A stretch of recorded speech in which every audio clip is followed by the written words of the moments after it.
کیا آپ کو ڈائبٹیز تو نہیں ہے؟ آئیے آج کی اس ویڈیو میں یہ جانتے ہیں کہ ڈائبٹیز کی ابتدائی 10 اہم علامات کیا ہیں۔ دوستو السلام علیکم، امید ہے آپ لوگ خیریت سے ہوں گے۔ میں ڈاکٹر سید اقبال ابراہیم ہیوسٹن امریکہ سے آپ سے مخاطب ہوں۔ دوستو ڈائبٹیز ایک ایسی بیماری ہے جو کہ ہماری کمیونٹی میں بہت ہی عام ہے۔ کلینک میں آنے والے کئی مریضوں کا جب ٹیسٹ کیا گیا تو پتہ چلا کہ انہیں ڈائبٹیز ہے، اور جب ان کی علامات کے بارے میں پوچھا گیا تو معلوم ہوا کہ انہیں یہ علامات کئی عرصے سے تھیں، لیکن وہ نہیں جانتے تھے کہ یہ علامات ڈائبٹیز کی ہیں، اس لیے انہوں نے اس پر کوئی توجہ نہیں دی۔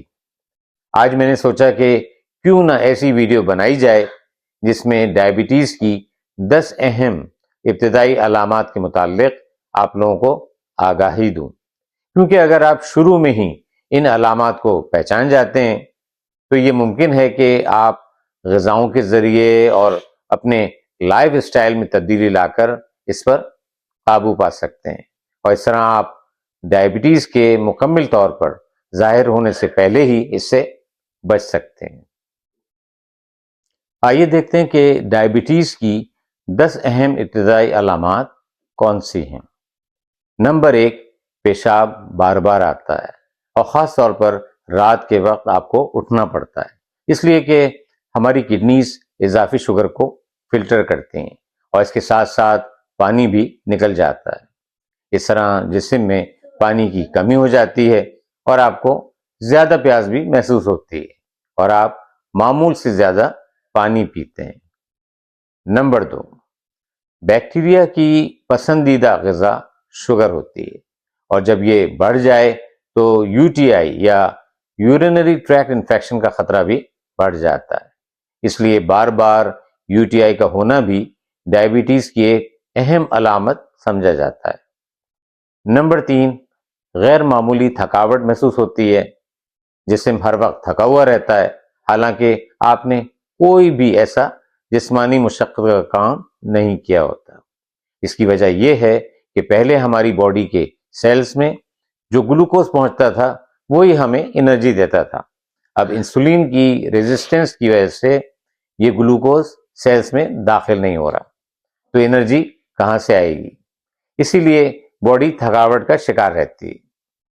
نمبر 4، عام حالات میں جب انسولین نارمل طریقے سے کام کر رہی ہو تو کھانے کے درمیان 6 سے 8 گھنٹے کا وقفہ ہوتا ہے، لیکن یہاں چونکہ باڈی کو صحیح طور پر انرجی نہیں مل رہی تو بھوک زیادہ لگتی ہے، اور کھانوں کے درمیان اسنیکس کھانے کا بہت دل چاہتا ہے۔ یہ بھی دیکھا گیا ہے کہ کھانے کے بعد لوگوں میں میٹھا کھانے کی ایک کریونگ یا شدید خواہش پیدا ہو جاتی ہے، جو کہ ڈائبٹیز کی ایک کلاسک سائن یا اس کی ابتدائی علامت بھی سمجھی جاتی ہے۔ نمبر 5، اسکن میں ڈارک پیچز دکھائی دیتے ہیں، خاص طور پر بغل، گردن اور گروئن ایریا، یعنی وہ ایریا جہاں آپ کی ٹانگیں باڈی کے ساتھ ملتی ہیں۔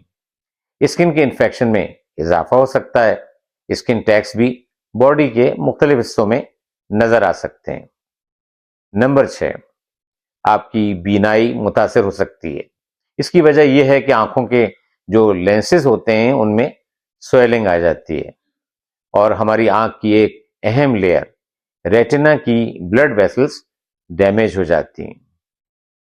Number 7، high blood sugar nerves کو ڈیمیج کر دیتی ہیں، خاص طور پر پیروں میں، اور آپ کو ایسا محسوس ہوتا ہے جیسے کہ پیروں میں سوئیاں چبھ رہی ہیں یا پاؤں سن ہو رہے ہوں۔ نمبر 8، کئی لوگوں میں وزن میں اضافہ دیکھنے میں آتا ہے، اور ان کا بیلی فیٹ یا پیٹ کی چربی بڑھ جاتی ہے، لیکن زیادہ تر کیسز میں وزن میں کمی دیکھی گئی ہے۔ نمبر 9، خواتین میں ہائی بلڈ شوگر کی وجہ سے سوزش میں اضافہ ہو جاتا ہے، پیٹ میں مروڑ بڑھ جاتی ہے، اس کی وجہ سے پیریڈز کا دورانیہ متاثر ہوتا ہے، اس میں بے قاعدگی آ جاتی ہے۔ اس کے علاوہ ہارمونل تبدیلیاں بھی ہوتی ہیں جس کی وجہ سے پیریڈز کچھ عرصے کے لیے روک بھی سکتے ہیں۔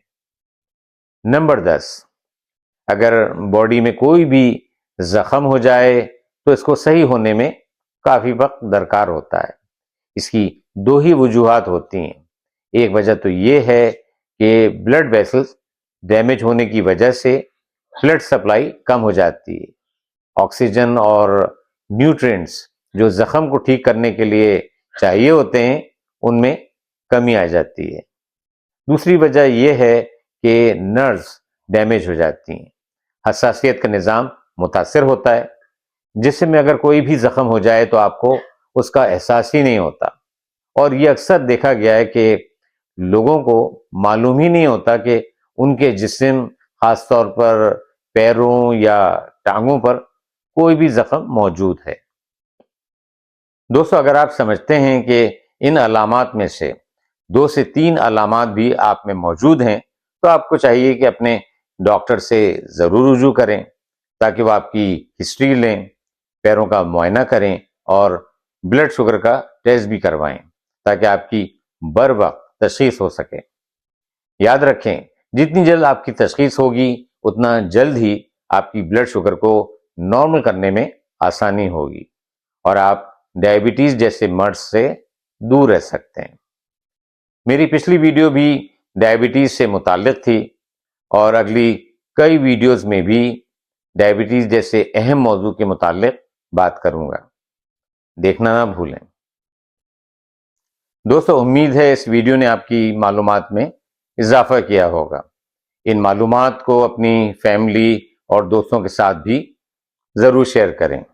اگر اس سلسلے میں آپ کا کوئی بھی سوال ہے تو کامنٹ سیکشن میں اپنے خیالات کا اظہار کریں۔ میرے چینل کو سبسکرائب کریں تاکہ ہر نئی آنے والی ویڈیو آپ تک بر وقت پہنچ سکے۔ اب اجازت دیں، اپنی صحت کا بہت خیال رکھیں۔ زندگی رہی تو انشاءاللہ اگلی ویڈیو میں پھر ملاقات ہوگی۔ خدا حافظ۔